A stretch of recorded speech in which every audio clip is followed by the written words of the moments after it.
years, Poland has monetized its geopolitical position as NATO's eastern stronghold. This was in the interest of the Biden and Obama administrations and Democrats in general. The weather in Warsaw was determined in Washington. But the wind has changed, and what to expect from Trump. Today, all of Europe is guessing. Will they bear the cost of what the states used to pay for? What will happen if the U.S. withdraws its troops? Europe today faces circumstances where it's quite possible the U.S. might abandon its traditional role in ensuring so-called security in Europe. And for Poland, this question could be fatal. This is Ekaterina Tikhomirova with you. Hello. Analysts note that Poland's current position is very dangerous for it as a state, and it's not just aware of this. Poland has been at this crossroads twice in history, and both times it ended very badly for them. In the 18th and 20th centuries, it became a bargaining chip for its so-called allies who found it easier to give up the hyena of Europe. Every man for himself. And now, in the 21st century, when Warsaw hasn't learned the lessons of history, it finds itself alone with its dream of opposing Russia. And its dream is coming true.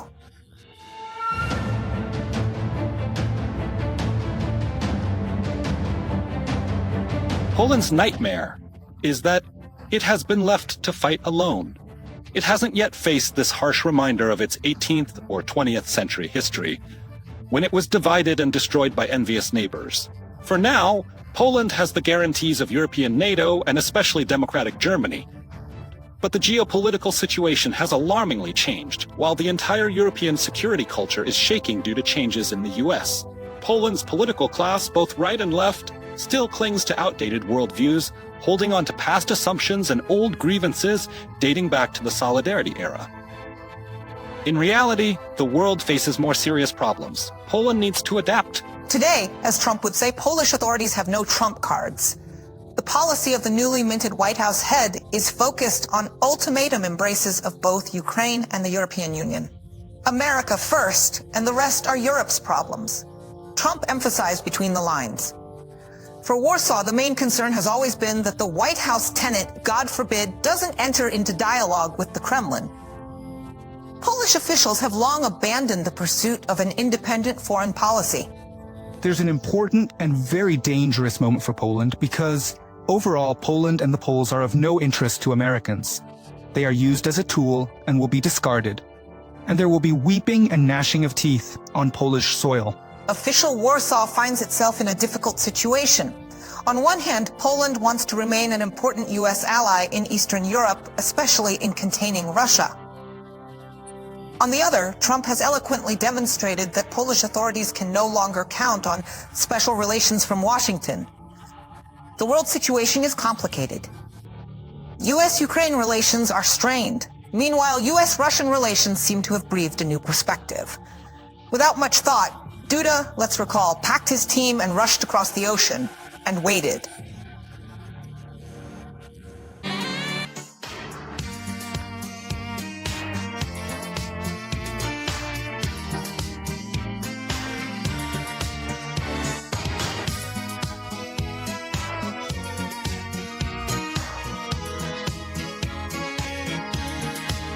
He waited 55 minutes to then spend 10 minutes with Trump.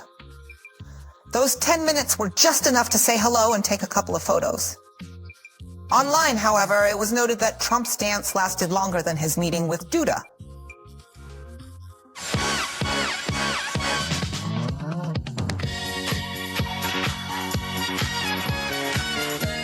Trump is already on stage at the Conservative Political Action Conference. For the sake of decency, he greets Duda from the stage.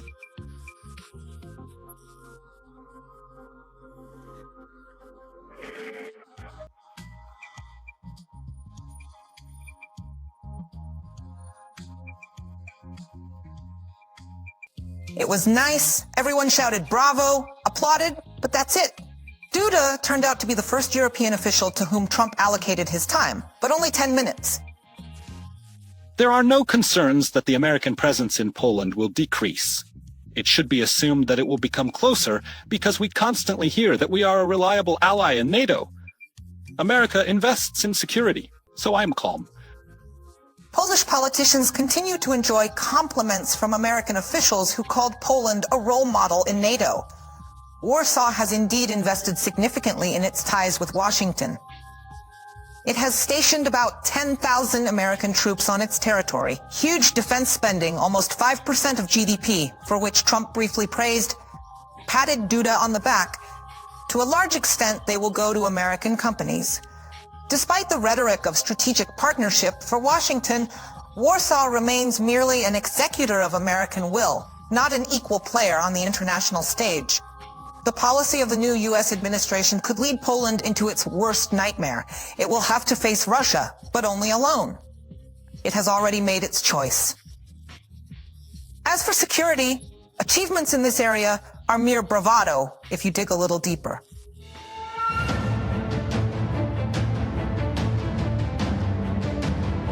Despite its international image as a growing military power, Poland's impressive defense budget largely remains unspent.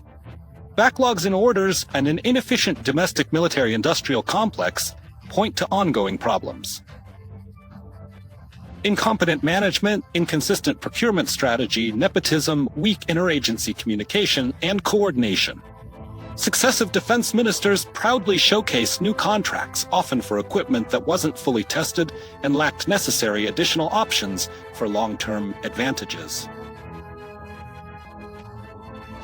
Beneath the surface, the Polish armed forces are in crisis. Poor personnel decisions, a lack of professional commanders, and chaotic procurement processes have weakened the armed forces. The army suffers from incompetent leadership and improper promotions, and the absence of consistent strategic planning further reduces operational effectiveness. The upcoming presidential elections in Poland also offer no hope for a strategic turnaround. The times demand strong and decisive politicians, which Poland simply lacks. The American patron has turned away, and Warsaw's current position creates unpleasant feelings of being orphaned without the master's boot. This was Ekaterina Tikhomirova with you. Until next time.